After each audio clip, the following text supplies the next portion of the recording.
Fundação Educacional de Votuporanga, 50 anos. Faça parte dessa história. Fundação Educacional de Votuporanga e Unifev oferecem TVU Jornal.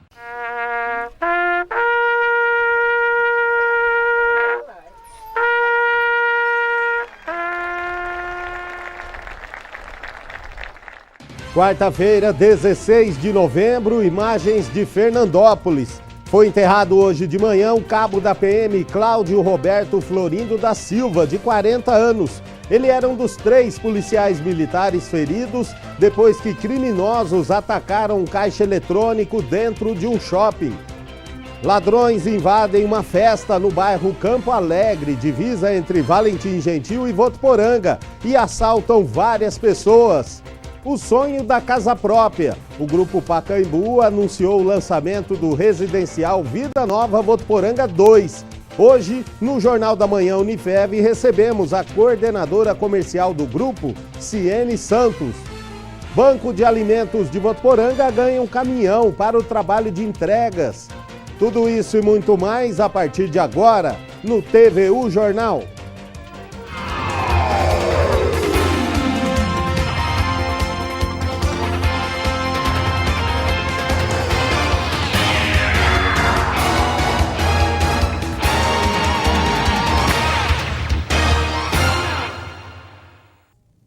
Olá, boa tarde. Ladrões invadiram uma festa no bairro Campo Alegre, divisa entre Valentim Gentil e Votuporanga, e dominaram as pessoas que estavam no local.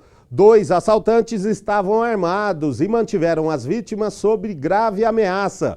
Eles levaram relógios, aproximadamente 15 celulares, joias e dinheiro, além de um carro Peugeot. Segundo a polícia, todas as vítimas eram de Votuporanga. A ocorrência foi registrada na delegacia de Valentim Gentil.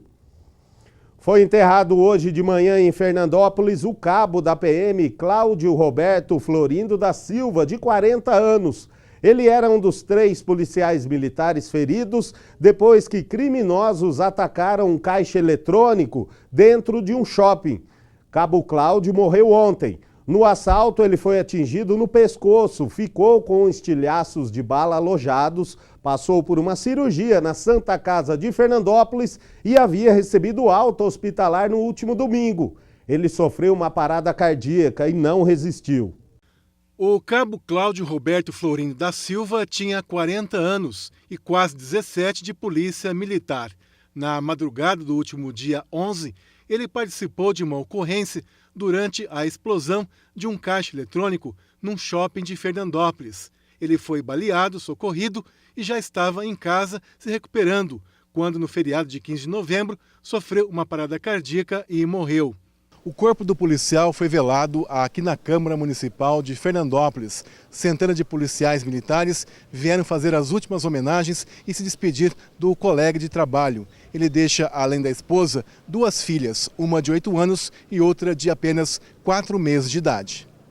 A sala das sessões da Câmara ficou pequena para o grande número de pessoas que acompanharam o velório. A prefeita da cidade diz estar indignada com a violência e decretou luto oficial de 3 dias. Eu costumo dizer sempre que enquanto os governos estiverem preocupados em construir presídios e não trabalhar com a criança e com o adolescente, as coisas só vão piorando. A cidade está muito triste, a cidade está assim, repensando em o que fazer, mas o duro é que a população não tem o poder, nós que somos o povo, não temos o poder de estar lá e, como eu te falei, mudar leis. Mas é muito triste isso, que uma pessoa que está nos protegendo morrer por bandidos que vêm de fora. O presidente da Câmara também falou sobre a morte do policial. Perdemos aí um companheiro, um herói fernandopolense que se vai em defesa da nossa terra, em defesa da comunidade fernandopolense. É com pesar que a gente dá essa notícia e espera que Deus possa confortar o coração de todos os familiares. Muito abalada, a viúva foi amparada por amigos e familiares. O cabo Cláudio foi enterrado com honras militares com salvo de tiros. Carregar! Apontar! Fogo! Antes do sepultamento, O comando da PM fez uma homenagem ao policial, falando sobre o seu ato heróico no combate ao crime. Ele vai deixar muita saudade e vai ser irreparável a perda, principalmente para a esposa, Lígia, para as filhas, a Lívia e a Bianca. Mas essa solenidade militar com formalismo, ela é importante para deixar na memória, mesmo que as filhas não puderam estar presentes nesse momento, mas você lembrar a vida inteira para elas o herói que o pai foi.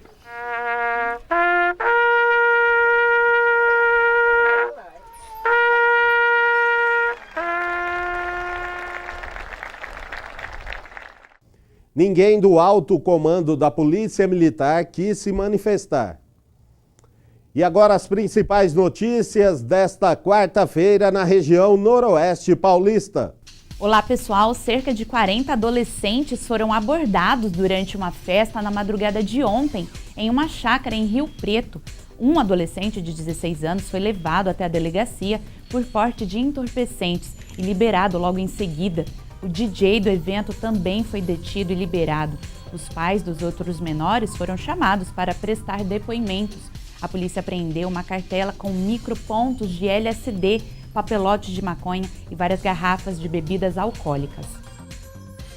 E os presídios do Noroeste Paulista estão acima da capacidade. O número de detentos nas celas é muito maior do que as estruturas comportam.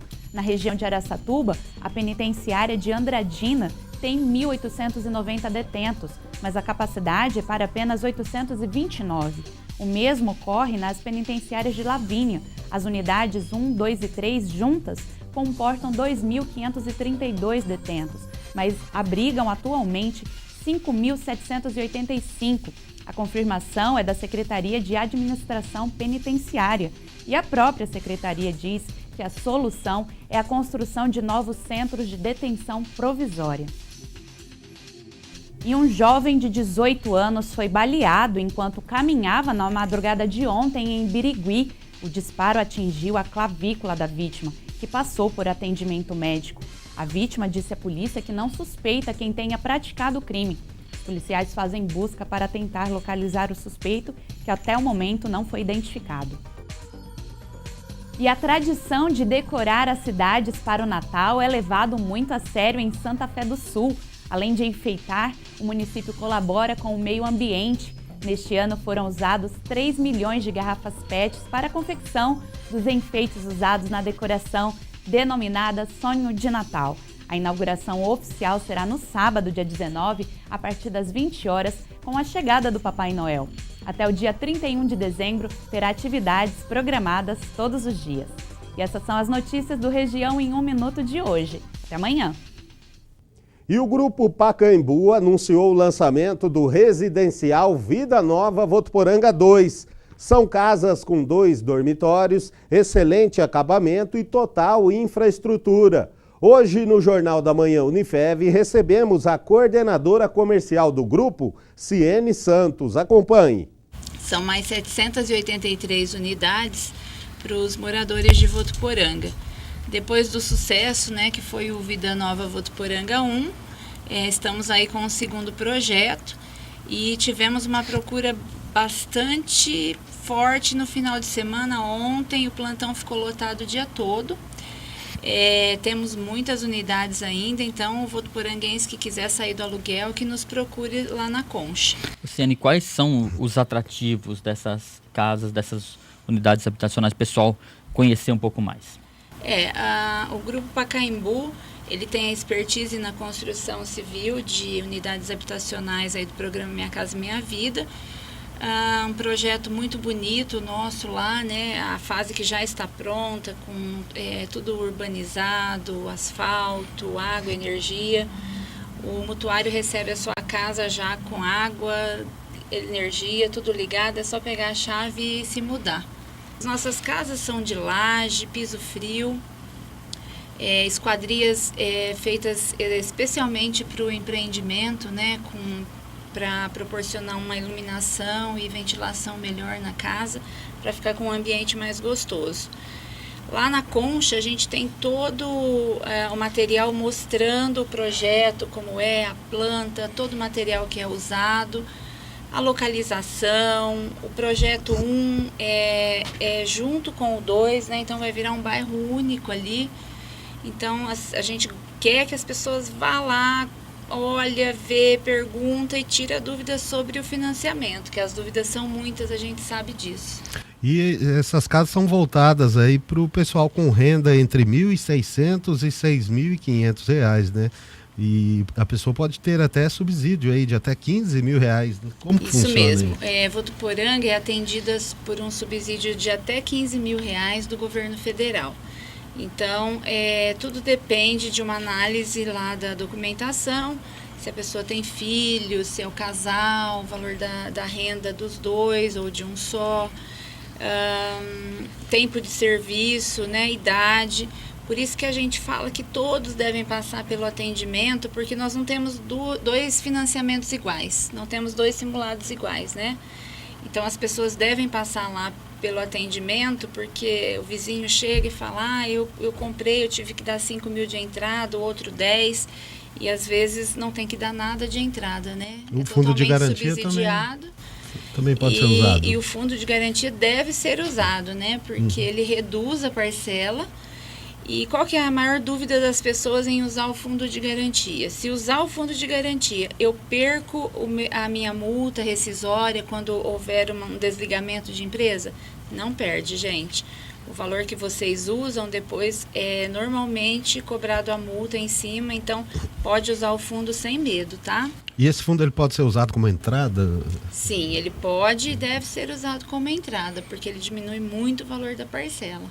É como se ela estivesse dando um recurso próprio. Então, Ciane, deixa o convite aí, onde que o atendimento na Concha Acústica, né? E a pessoa que já quiser, ela pode levar os documentos já para preencher uma ficha, como que funciona? Nós temos lá todas as cópias, levar só o documento original, pessoal. Todas as cópias são tiradas lá na Concha mesmo, na nossa tenda de atendimento. Nós estamos lá todos os dias até o próximo sábado, dia 19, das 9 da manhã às 17, e levar CPF, RG, comprovante de estado civil, comprovante de endereço. Quem for registrado em carteira de trabalho leva a carteira, os olerites. A renda pode ser comprovada também com movimentação bancária, imposto de renda. Então leve toda a sua documentação. O que faltar, as meninas vão pedir para vocês levarem na sequência, tá? Mas o que eu forço aí é que as pessoas passem pelo atendimento e tirem dúvidas. Muitos não compram a casa própria, imaginam que não tem condição. E não é tão difícil, viu, gente? Nós estamos lá para orientar. Eu vou deixar o 0800 da empresa, do Grupo Pacaembu, é 0800 730 2020. As pessoas que tiverem dúvida podem ligar para tirar informações, o que for necessário. E se você é daqueles que costuma não apagar a luz ao sair dos ambientes ou deixar a sua TV no stand-by, fique atento. É que neste mês o custo de geração de energia ficou mais caro e quem vai pagar esta despesa extra é o consumidor. Você lembra das tarifas cobradas pelo governo por causa do custo da geração de energia, chamadas de bandeiras verde, amarela ou vermelha? Neste mês, esse acréscimo na conta está de volta. Os consumidores vão pagar R$ 1,50 a mais para cada 100 kWh consumidos. Esse valor corresponde à bandeira amarela. Essa cobrança acontece porque o Operador Nacional do Sistema concluiu que as condições de geração de energia no país estão menos favoráveis. Isso determinou o acionamento de algumas usinas termoelétricas, que têm um custo maior na geração de energia. As bandeiras tarifárias foram criadas pela Agência Nacional de Energia Elétrica para cobrir essa diferença de preço. As bandeiras ela tem esse papel, né, de equilibrar os custos da geração de energia. Por esse motivo a ANEEL, junto com a ANS, está sempre atenta a essas condições da geração de energia, neste momento menos favoráveis do ponto de vista hidrológico. É necessário, nesse caso, acionamento de mais usinas termoelétricas e com isso o custo da energia acaba ficando mais caro. O especialista fala sobre a expectativa da cobrança da taxa adicional para os próximos meses e dá algumas dicas de economia de energia. A gente está entrando num período de chuva, né? E se ele se permanecer como tal, a gente tem uma expectativa bastante favorável. Então é sempre importante a gente ficar bastante atento. É uma sinalização importante, né? A bandeira amarela. A gente pode aproveitar, né, que estamos em pleno horário de verão, isso já favorece bastante. Aproveitar o máximo possível a iluminação natural, a luz do dia. Também estamos numa região muito quente, então talvez não seja necessário usar um chuveiro tão quente e abrir a menor quantidade de vezes a geladeira possível. Isso tudo, no fim do mês, conta e conta muito. E o consumidor, o que acha de ter a conta de energia ainda mais salgada? Na verdade, embora seja muito ruim para nós consumidores, a verdade é que o governo pode fazer isso, né, para tentar equilibrar as contas, o consumo, frear o consumo excessivo, principalmente nesse final de ano. Então, parece que é um mal necessário. Olha, eu acho que deve ter um pouco de lógica, certo? Eu acho que deve cobrar. Eu já acho que não. Por quê? Porque eu acho que nós estamos num clima bom, tem chuva certinho, por que eles estão com bandeira amarela? Eu acho que é uma taxa abusiva, porque nós já pagamos o que gastamos. Então, se for além, eu acho que já foge do nosso orçamento. E a bandeira verde significa que as condições são favoráveis para a geração de energia por causa dos reservatórios cheios. Neste caso, a tarifa não sobe. Já a amarela, como você viu na reportagem, mostra que as condições estão menos favoráveis e é cobrado um acréscimo de R$ 1,50 para cada 100 kW. A bandeira vermelha aponta que o custo na geração de energia é alto por causa dos reservatórios estarem com capacidade bem reduzida. Neste caso, as termoelétricas são ligadas e a tarifa sobe R$ 3,00 para cada 100 kWh gastos pelo consumidor. E o câncer de mama é uma doença que tem chance de cura em 90% dos casos diagnosticados logo no início. Por isso é necessário realizar exames regularmente. E é bom aproveitar porque a carreta do Hospital do Câncer de Barretos está chegando a Votuporanga. A carreta vai estar em Votuporanga durante todo o mês de dezembro, de 1 a 9 no bairro Pozo Bom e do dia 12 a 31 aqui na Praça São Bento. O objetivo é fazer com que as mulheres façam exames preventivos do câncer de mama e possam facilitar o tratamento em caso de diagnóstico precoce. Mulheres associadas à Associação Comercial de Votuporanga terão atendimento prioritário. Danilo Rui Martins para o TV O Jornal. Obrigado, Danilo. De 1 a 9 de dezembro, a carreta ficará no bairro Pozo Bom, já de 12 a 31 na Praça São Bento. Segundo a enfermeira responsável pelo projeto, todas as mulheres na faixa etária de 40 a 69 anos devem realizar o exame de mamografia. E amanhã foi de conquistas para o Banco de Alimentos de Votuporanga. O órgão que distribui doações a entidades assistenciais da região ganhou um caminhão para o trabalho de entregas. Além disso, a mãe do prefeito eleito João Dado, Lázara Cândida do Carmo Leite de Carvalho, a dona Lazinha, passa a dar nome ao Banco de Alimentos.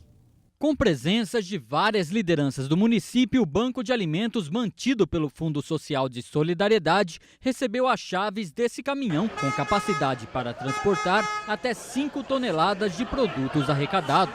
O caminhão, para uma função como banco de alimento, ele é extremamente importante porque ele vai estar armazenando produtos, né? Porque ele é um caminhão que tem um congelador, né? Então ele é um caminhão que vai estar armazenando os nossos produtos frios e também podendo levar a quem não tem condições de buscar os alimentos que a gente vai estar fazendo o repasse. O caminhão foi adquirido com recursos do Ministério do Desenvolvimento Social e Combate à Fome, no valor de R$ 250 mil, também com repasses da Prefeitura. Na época deputado federal, o prefeito eleito João Dado intermediou a conquista. Esse trabalho começou já em 2010, mais ou menos, quando nós começamos a acalentar a construção de uma Casa do Agricultor para abrigar a Codafavo e a Coapinsp. Isso foi feito através de uma emenda nossa, foi concluído, inaugurado, mas faltava um veículo que fosse frigorífico, que permitisse o transporte do alimento sem perda do alimento. E também fizemos uma nova emenda em 2014. Felizmente, mesmo não sendo deputado, ela está aí concretizada. O atual momento político do município também foi lembrado durante a cerimônia. Nas presenças do novo prefeito e de Júnior Marão, o deputado estadual Carlão Pinhatari lembrou do compromisso das lideranças com as causas sociais e também com o desenvolvimento do município. Vai ter uma continuidade muito grande da administração do prefeito Júnior Marão. O deputado João Dado tem grandes contatos em Brasília, então essa é a salvação dos municípios brasileiros hoje. A arrecadação de todos os municípios do estado estão caindo dia a dia, então nós vamos ter, primeiro, um gestor seguro, né? Um gestor que o Dado é, uma pessoa firme. Segundo, nós vamos precisar de gente que saiba buscar recursos fora do recurso próprio do nosso município. E o evento também foi marcado por uma homenagem. Lázara Cândida do Carmo Leite de Carvalho, a dona Lazinha, mãe do prefeito eleito João Dado, passa a denominar o Banco de Alimentos. Familiares de dona Lazinha participaram do descerramento da placa que deverá ser fixada em breve em um novo prédio que receberá o Banco de Alimentos. A homenagem emocionou João Dado. Muito emocionado. Minha mãe foi a primeira dama do município em 1945. Nós estamos falando de 72 anos quase de tempo. E ela acalentava no seu coração sempre isso, atender os mais pobres. E ela distribuía alimentos, nós temos fotos daquela época. Hoje, eu me vejo numa situação muito especial em que o nome da minha mãe é eternizado aqui no Banco de Alimentos, que foi aquilo que ela sempre fez em toda a vida, ajudar os mais carentes. O Votuporanga acaba prestando uma justa homenagem para quem tanto fez e que tem tudo a ver, né?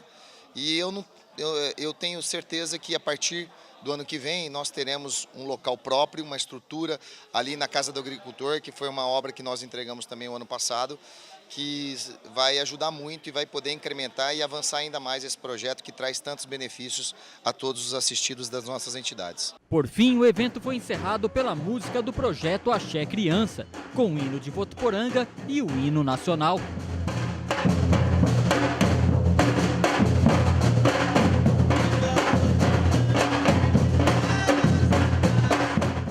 E o Banco de Alimentos foi instalado em 2013, já distribuiu mais de 3 milhões de reais em doações. São beneficiadas 51 entidades assistenciais de 14 municípios da região de Votuporanga. E quem gosta de registrar tudo na câmera do celular ou em alguma profissional, teve a oportunidade de conhecer um pouco mais de cinema numa oficina promovida pela Prefeitura em parceria com o Museu da Imagem e Som, aqui em Votuporanga. A Arlete está sempre com o celular na mão e não é para fazer ligações, mas sim para registrar aqueles momentos que merecem ser eternizados. Eu uso bastante o celular, máquina fotográfica, no ciclismo, no atletismo e também no trabalho que eu faço para a Santa Casa. Então eu vim para absorver o máximo que eu puder aqui da oficina. Ela e outros votuporanguenses reservaram um horário para aprender mais sobre o cinema na oficina que teve aqui no ponto do Museu de Imagem e Som em Votuporanga. A ideia é discutir, né? A oficina chama-se O Cinema dos Meus Sonhos, é discutir como os sonhos são traduzidos para a linguagem audiovisual. Aqui o que a gente vai fazer, depois da introdução, é escutar os sonhos que eles se lembram e chegar num denominador comum, né, uma ideia que seja inspirada nesses sonhos dos participantes e fazer uma gravação aqui hoje, de um vídeo que depois vai ser editado e postado na internet, né? E com o passar dos anos, o cinema mudou, ganhou novas formas de produção. Hoje, com um celular nas mãos, é possível contar histórias, fazer registros.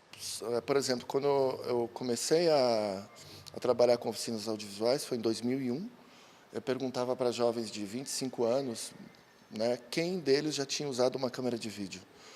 E a cada 20 participantes, 3 ou 4. Então, assim, 3 ou 4, né, jovens tinham mexido com câmera. Hoje em dia, eu não conheço, e tenho ido para cidades muito pequenas do interior de São Paulo, por exemplo, não conheço nenhuma criança que nunca tenha gravado um vídeo ou tirado uma foto, acho que a partir dos 2 anos de idade ou 3 anos de idade. Então, as coisas mudaram muito. Por outro lado, é importante, justamente, já que está todo mundo se utilizando dessa linguagem, entender de onde ela veio, de onde veio a história do cinema, quais são os primeiros filmes, como foi a evolução dessa linguagem, como que o cinema se tornou uma linguagem, né? Acho importante que esse uso do audiovisual seja acompanhado também de uma procura pelo saber, né? Pelo entendimento maior do que o cinema já ofereceu, pode oferecer. A oficina foi promovida no Centro Cultural. Outras, como essa, e também voltadas para áreas como artesanato, por exemplo, se tornarão cada vez mais comuns na cidade. Acho que o desafio vai ser esse, né? Concentrar no mesmo espaço, o museu do município, a biblioteca do município, um grande espaço para esses acontecimentos, né? Para essa programação pulsante, eu acho que vai gerar um público novo, como você está falando, que venha tomar contato com novas artes, se encantar, passar a fazer, né? Se tornar contadores de histórias, por que não, né? Entre outros desafios, eu acho que a cidade toda acaba ganhando com isso. É um movimento permanente, um espaço que pretende estar acolhendo todo momento e aí criando uma manifestação e uma cultura da própria cidade. E a Receita Federal paga hoje o 6º lote de restituições do Imposto de Renda 2016 e lotes residuais de quem caiu na malha fina entre 2008 e 2015. Estão incluídos no 6º lote deste ano mais de 2.200.000 contribuintes, totalizando 2,6 bilhões de reais em restituições.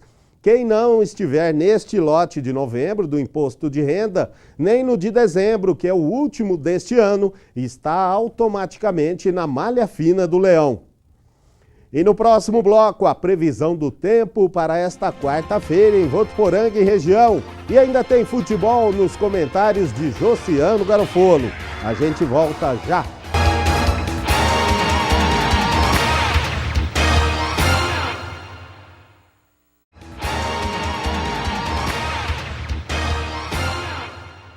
E as matrículas para a educação de jovens e adultos, o EJA, começam hoje. Interessados em cursar de 1º ao 5º ano do ensino fundamental devem garantir a sua vaga no Centro de Educação Municipal Professora Anita Lievana Camargo. As aulas acontecem na unidade das 7 às 10h30 da noite, de segunda a sexta. A Secretaria da Educação disponibiliza transporte e alimentação, tudo de graça. E agora a gente fala do tempo. A quarta-feira promete ser quente em toda a região. Vamos à previsão.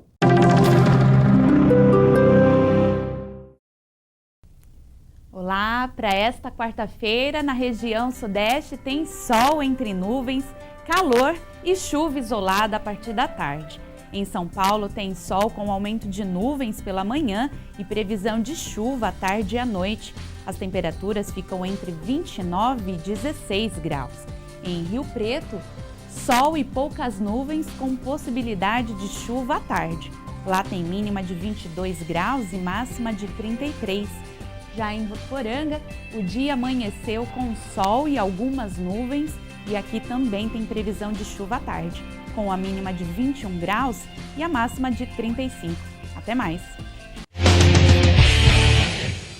Chegou a hora do futebol com Josiano Garofolo, que já está aqui. Boa tarde, Josiano. Começar falando aí sobre a seleção de Tite, que está imbatível, né? 100% de aproveitamento. Tá bom demais, né, Luciano? Boa tarde para você, para todo mundo que acompanha a primeira edição do TVU Jornal. Seleção brasileira chegou à 6ª vitória consecutiva, a 6ª vitória da era Tite e igualou a campanha de 69 da seleção, que foi tricampeã mundial, que se preparava ali nas eliminatórias para disputar a Copa do Mundo do México. Olha só como é que tá diferente aí a situação da seleção brasileira e venceu por 2-0 a seleção peruana. O jogo foi fora de casa. O torcedor da seleção teve que fazer um sacrifício para assistir esse jogo aí. Começou 00:15 de hoje, terminou aí durante a madrugada, mas valeu a pena, principalmente no segundo tempo aí, 2 gols. O primeiro do Gabriel Jesus, a bola sobrou, ele chutou bonito, e a segunda, uma jogada dele também, que terminou no segundo gol, que decretou definitivamente a vitória da seleção brasileira com Renato Augusto. E agora, né, estou aqui com os números dessa rodada das eliminatórias, passar rapidamente antes os outros resultados. A Bolívia venceu o Paraguai por 1-0, o Equador 3-0 na Venezuela, Chile venceu o Uruguai por 3-1, resultado muito bom para a seleção brasileira. A Argentina se recuperou e venceu por 3-0 a Colômbia, e aliás, um grande jogo de Lionel Messi, fez gol de falta, deu assistência. E o Brasil que venceu o Peru. Com esses resultados, o Brasil lidera as eliminatórias sul-americanas com 27 pontos, e o Uruguai, segundo colocado, tem 23, ou seja, abriu 4 pontos de diferença seleção brasileira. Depois vem Equador e Chile, os 4 primeiros, e a Argentina na 5ª posição, que hoje estaria na repescagem. A Argentina, que o pessoal lá ficou bravo com a imprensa, não estão querendo dar entrevista mais, enfim, está vivendo uma crise. A Argentina, que agora pelo menos dá uma respirada com essa vitória. E segundo o técnico Tite, 1 ponto apenas, Luciano, um empate já coloca o Brasil matematicamente na Copa do Mundo da Rússia de 2018. Eliminatórias agora voltam apenas em março do ano que vem, vai ter uma folga, aí a gente vai sentir um pouquinho de saudade da seleção brasileira. Eu acho que já está praticamente, né, com a vaga garantida, né? Faltam, se eu não me engano, 6 jogos, né? 6 jogos, e agora serão 2 jogos contra o Uruguai, o primeiro jogo contra o Uruguai, 2 jogos agora em março do ano que vem. Campeonato Brasileiro, continua o campeonato? Já acabou? Como é que tá? Alguns estão mais interessados que outros. Pro Corinthians já acabou. O corintiano, como você, talvez não está tão animado, mas tem jogo hoje do Corinthians, Luciano. Joga contra o Figueirense. Rodada do Campeonato Brasileiro teve início ontem, com um empate entre Fluminense e Atlético Paranaense 1-1. Hoje jogam Botafogo e Chapecoense, Coritiba e Santa Cruz, Corinthians, ou melhor, Figueirense e Corinthians, jogo às 15 para as 10 da noite. Também no mesmo horário, América Mineiro e Flamengo, Sport e Cruzeiro. E amanhã, concluindo essa rodada, o São Paulo joga contra o Grêmio, o Santos joga contra o Vitória, os 2 jogos aí marcados para as 7h30 da noite. O Palmeiras joga fora de casa contra o Atlético Mineiro, 9 horas da noite. E o Internacional encerra a rodada aí no mesmo horário contra a Ponte Preta. Agora, depois de uma folga aí, é hora de voltar o foco também no Campeonato Brasileiro, que segue cheio de emoções para a maioria, para alguns, né, Luciano? Para o Palmeiras, né? Para o Palmeiras. Principalmente. Josiano, muito obrigado, até amanhã. Até amanhã. TVU Jornal de hoje fica por aqui. Para você, uma ótima tarde. Até amanhã.